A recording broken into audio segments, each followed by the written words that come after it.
എത്ര പെട്ടെന്നാണ് നമ്മുടെ രാജ്യത്ത് കാര്യങ്ങൾ കീഴ്മേൽ മറിയുന്നത്. കാശ്മീരിലെ പഹൽഗാമിൽ വിനോദസഞ്ചാരത്തിന് പോയ പാവപ്പെട്ട ഇന്ത്യയിലെ സാധാരണക്കാരായ ജനങ്ങളെ പാക് തീവ്രവാദികൾ വന്ന് ഗുരുതര വെടിവെച്ചിട്ടിപ്പോൾ അതിത്രമാത്രം വലിയൊരു ദുരന്തത്തിലേക്ക് പോകുമെന്നോ ഇരു രാജ്യങ്ങൾ തമ്മിലുള്ള വലിയ പ്രതിസന്ധിയിലേക്ക് പോകുമെന്ന് നാം ആരും കരുതിയില്ല. എല്ലാ പ്രതീക്ഷകൾക്കും അപ്പുറം രാജ്യങ്ങൾ തമ്മിൽ യുദ്ധത്തിലേക്ക് നീങ്ങുകയാണോ? എന്തായാലും സൗദി അറേബ്യയിൽ യാത്രയിലായിരുന്ന പ്രധാനമന്ത്രി ശ്രീ നരേന്ദ്രമോദി യാത്ര റദ്ദ് ചെയ്ത് വന്നു. അമിത്ഷാ വിവരമറിഞ്ഞ നിമിഷങ്ങൾക്കുള്ളിൽ കാശ്മീരിലെത്തി. രാഹുൽ ഗാന്ധി അമേരിക്കൻ സന്ദർശനം മതിയാക്കി തിരിച്ചെത്തി. രാജ്യമാകെ അലർട്ടായി. വളരെ തന്ത്രപ്രധാനമായ തീരുമാനങ്ങളുണ്ടായി. 8ഓളം തീരുമാനങ്ങൾ ക്യാബിനറ്റ് കമ്മിറ്റി ഓൺ സെക്യൂരിറ്റി എടുക്കുകയുണ്ടായി. അതിൽ ഏറ്റവും പ്രധാനവും ഒരുപക്ഷെ പാകിസ്ഥാൻ്റെ ദീർഘകാലത്തിലുള്ള നട്ടെല്ലൊടിക്കുന്ന അതിൻ്റെ സമ്പദ്ഘടനയെ തന്നെ പിടിച്ചുലയ്ക്കാൻ കഴിയുന്ന സിന്ധു നദീജല കരാർ മരവിപ്പിച്ചിരിക്കുകയാണ്. 1960 സെപ്റ്റംബർ 19 കറാച്ചിയിൽ വെച്ച് അന്നത്തെ ഇന്ത്യൻ പ്രധാനമന്ത്രി ശ്രീ ജവഹർലാൽ നെഹ്റുവും പാകിസ്ഥാനിലെ മേജറായിരുന്ന ഫീൽഡ് മാർഷൽ പ്രസിഡന്റും കൂടിയായ അയൂബ് ഖാനും തമ്മിലുണ്ടാക്കിയ ഒരു കരാർ സിന്ധു നദീതടത്തിലെ 5 നദികളുടെ ജലം പരസ്പരം പങ്കുവെക്കുന്നതിനെ സംബന്ധിച്ചാണ്.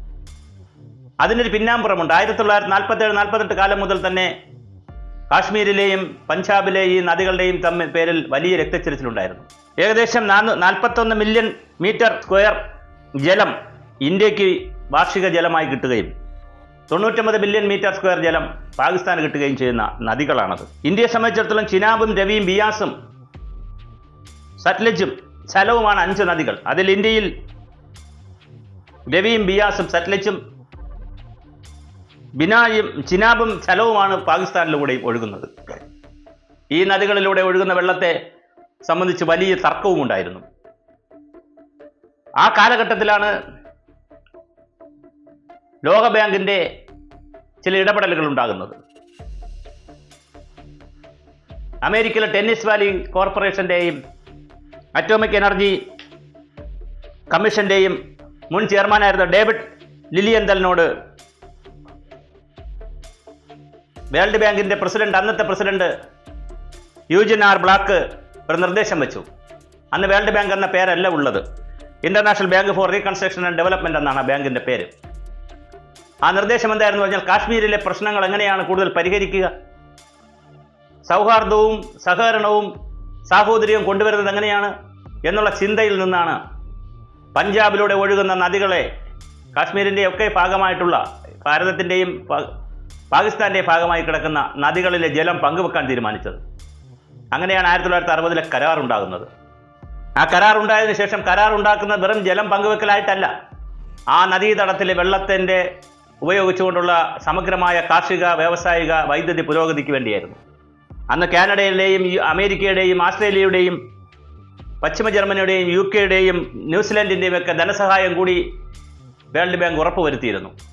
അങ്ങനെ അതിവിപുലമായ ഒരു കരാറാണ് ഉണ്ടാക്കിയത്. ആ കരാറിൽ ഏറ്റവും കൂടുതൽ ലാഭമുണ്ടാകുന്നത്, ഇന്നും ലാഭമുണ്ടാക്കുന്നത് പാകിസ്ഥാനാണ്.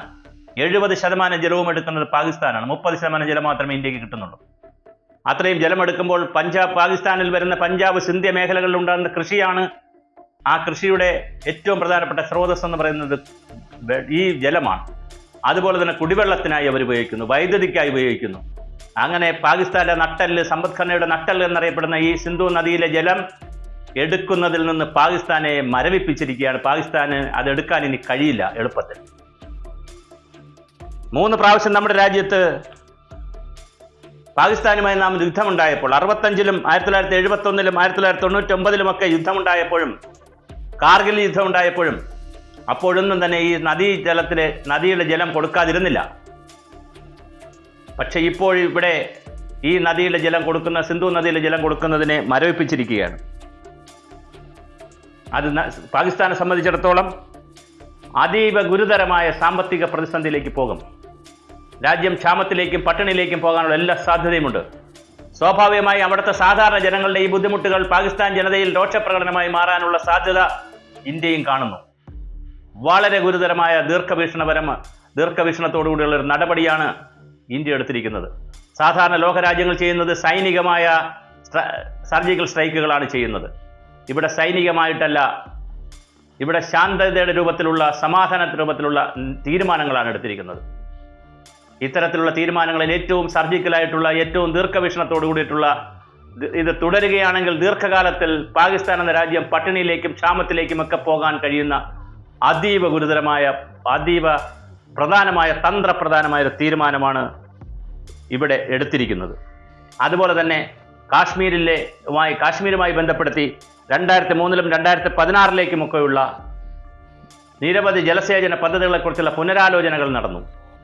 2025 മാർച്ച് 1-ന് പാകിസ്ഥാനിലേക്കുള്ള രവി നദിയിലേക്ക് വെള്ളം ഒഴുകുന്നത് താൽക്കാലികമായി നിർത്തിയിരുന്നു. ഇതെല്ലാം കാണിക്കുന്നത് വളരെ ഗുരുതരമായ രീതിയിൽ ഭാരതം ഇത് സീരിയസ് ആയി കാണുന്നു എന്നുള്ളതാണ്. എന്തൊക്കെ തന്നെ പറഞ്ഞാലും ശരി, കഴിഞ്ഞ ദിവസം പാകിസ്ഥാനിൻ്റെ കൂടി സഹായത്തോടുകൂടി അല്ലെങ്കിൽ ആശീർവാദത്തോടുകൂടി കാശ്മീരിൽ നടന്ന ഭീകരാക്രമണത്തെ നമുക്ക് കാണാതിരിക്കാനാകില്ല.